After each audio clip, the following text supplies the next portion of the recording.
प्रेमी अपनी प्रेमिका को मारता है और मरी हुई के साथ सेल्फी लेता है। सेल्फी लेकर पोस्ट भी करता है। बकायदा अपनी दूसरी गर्लफ्रेंड को दिखाता है कि देखो, मैंने उसे मार दिया है, अब तुम्हें मेरे साथ रहना होगा। जबकि ये प्रेमिका इसके साथ लिविंग में रह रही थी। है ना हैरान कर देने वाली बात। लगभग 3 महीने तक वो पुलिस को, उसके माता पिता को बेवकूफ़ बनाता रहता है। उसके बाद वो पुलिस के हत्थे चढ़ता है और तब जो सच कबूलता है, वाकई में वो डरा देने वाला है। नमस्कार, मैं महक चौधरी। आज की जो सच्ची घटना लेकर आई हूँ वो कानपुर की है, जो कि उत्तर प्रदेश में पड़ता है। यहाँ पर सुजीनपुर गांव है, जहाँ की एक लड़की होती है। जिस लड़की का जो बॉयफ्रेंड है उसका नाम सूरज होता है और लड़की का नाम आकांक्षा होता है। इन दोनों की मुलाकात इंस्टाग्राम पर होती है। पहले तो हाय हेलो के मैसेज आते हैं, फिर एक दूसरे की एज पूछी जाती है। उसके बाद एक दूसरे को एक दूसरे के फोटो भेजे जाते हैं। उसके बाद एक दूसरे को घंटों वीडियो कॉल पर देखने लगते हैं। बहुत सारी चैट चलती हैं, बहुत सारे वादे होते हैं, कस्में होती हैं। उसके बाद इस लड़की का पता किया जाता है कि ये लड़की काम क्या करती है। दरअसल लड़की एक रेस्टोरेंट में एक वेटर का काम करती है। वहाँ पर जब ये काम करती है तो उसके बाद अब ये उससे मिलने जाता है। और भाई, एक रेस्टोरेंट में काम करती है तो उसकी सब कुछ आड़-गाड़ थी। अकेले में भी अपने प्रेमी से मिलती है।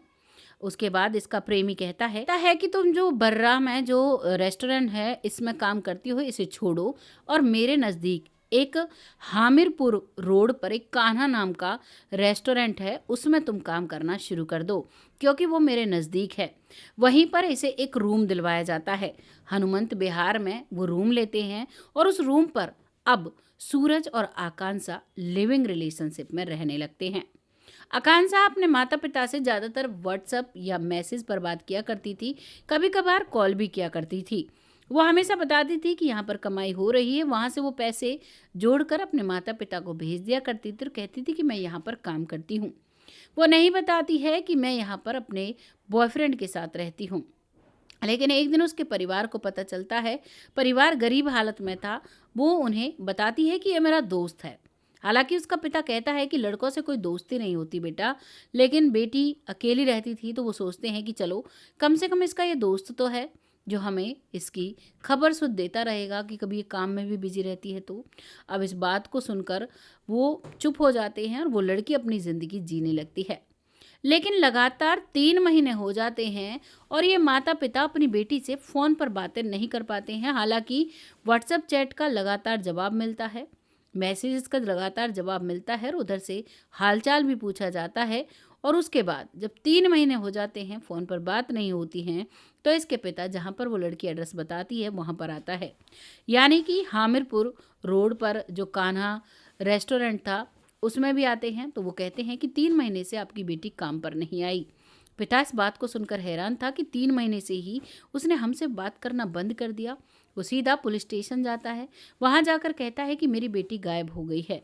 यहाँ पर काम करती थी, ये उसका कमरा था। वो हर चीज़ की जानकारी देता है और वो साथ ही साथ सूरज का भी नाम बताता है। वो कहता है कि ये मेरी बेटी का दोस्त था और अब तो ये भी कभी कभार फ़ोन करता है। पहले तो ये भी ज़्यादातर वक्त हमसे बात कर लिया करता था। मेरी बेटी कहाँ गई, हो सकता है इसको पता होगा। लास्ट बार इसने कब देखा, आप इससे पूछताछ कीजिए। एक पिता इतनी श्योरिटी से कहता है तो पुलिस अब सूरज को पकड़ लेती है। सूरज को पकड़ने के बाद उससे बार बार पूछा जाता है कि तुमने उसको कब देखा था, आकांक्षा को। तो वो कहता है कि 3 महीने पहले ही मैंने उसे देखा था। वो कहते हैं कहाँ देखा था, कहता है कि रेस्टोरेंट में काम करते हुए देखा था। अब उसका इंस्टाग्राम हैंडल चेक किया जाता है तो वहाँ पर उसकी एक अंधेरे से कमरे में अकेली सी फ़ोटो, वो लड़की बेसुध सी लग रही थी और उसकी फ़ोटो को देखकर पुलिस को अंदाज़ा लगता है। वो तुरंत उससे पुलिस वाले तरीके से पूछताछ करते हैं और कहते हैं कि तुमने ऐसा क्यों किया। तो वो पूछता है कि आपको कैसे पता। तो वो कहते हैं कि हमने तुम्हारी लोकेशन और उस लड़की की लोकेशन चेक की थी, तुम दोनों एक ही साथ थे रात के करीबन 12 बजे। वो इस चीज़ को सुनकर अब डर जाता है और अब वो सच को नहीं छुपा पाता है। वो कहता है कि साहब, पहले मैं आकांक्षा से प्यार करता था, लेकिन आकांक्षा के करीबन 3-4 महीने बाद ही मेरे पास एक और लड़की से मेरी नज़दीकियाँ बढ़ जाती हैं और मैं उससे प्रेम करने लगता हूँ। जब मैं उससे प्रेम करता हूँ तो मेरी गर्लफ्रेंड कहती है कि देखो, मुझे नहीं पता, उसको रास्ते से हटाओ। और मैं उसके कहने से अपनी इस पुरानी गर्लफ्रेंड को रास्ते से हटाता हूँ, बाकायदा इसका फ़ोटो खींचकर अपने प्रेमिका को भेजता हूँ और उसके बाद इसकी जो डेड बॉडी है उसे सूटकेस में भरकर सीधा जाता हूँ और यमुना नदी में प्रवाहित कर देता हूँ। उसके बाद मैं इसके फ़ोन को अपने पास रखता हूँ। बहुत बार मैं जवाब दे दिया करता और एक बार तो मैंने इसका जो फ़ोन है वो बंद कर दिया था, काफ़ी समय के लिए छोड़ दिया था, लेकिन फिर मुझे लगा जवाब दे दूँ। लेकिन अब वो लोग कहने लगे कि फ़ोन करो और बात करो हमसे, वीडियो कॉल करो, तो मैं नहीं कर सकता था। ना ही मैं उसकी आवाज़ निकाल सकता था, ना ही मैं उसकी तरह कॉल कर सकता था। करता तो क्या करता। इसीलिए अब ये सब कुछ तुम्हारे सामने है।